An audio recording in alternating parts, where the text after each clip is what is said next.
Hello sir. Sir, ઢીંચણમાં ઘસારો હોય તો એના માટે ની રિપ્લેસમેન્ટ જ કરવું જરૂરી છે કે એના સિવાય કોઈ અન્ય વિકલ્પ ખરો?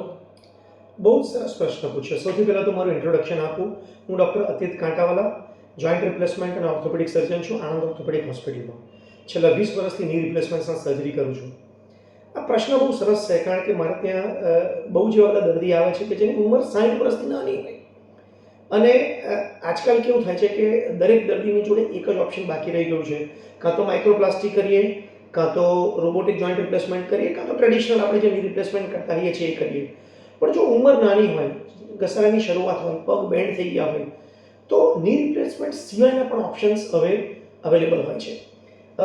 એક બહુ સરસ એનો ઓપ્શન છે હાઈ ટિબિયલ ઓસ્ટેટોમી. તો આજે થોડીક HTO એટલે કે હાઈ ટિબિયલ ઓસ્ટેટોમીની વાત કરીશ.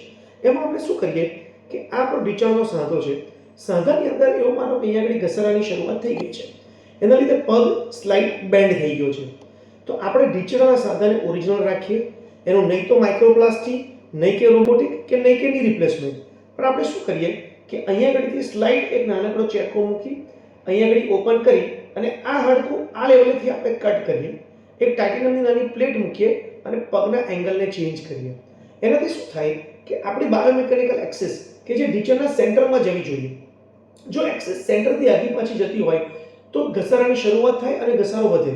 તો જે લોકોને ઘસારો હોય, જે લોકોને ની બેન્ડ થઈ ગયું હોય, નાની ઉંમર હોય, એડવાન્સ સ્ટેજ ઓફ આર્થરાઇટિસ ના હોય, એ બધા દર્દીઓમાં આપણે ઓસ્ટિયોટોમીનું ઓપરેશન કરીએ જેથી કમ્પ્લીટલી નેચરલ ની મળે છે. તો નેચરલ ની સર્જરીનું ઓપ્શન હવે અવેલેબલ છે જેનું નામ છે HTO અથવા તો હાઈ ટિબિયલ ઓસ્ટિયોટોમી. ઘણા સરસ રિઝલ્ટ્સ એના હોય છે.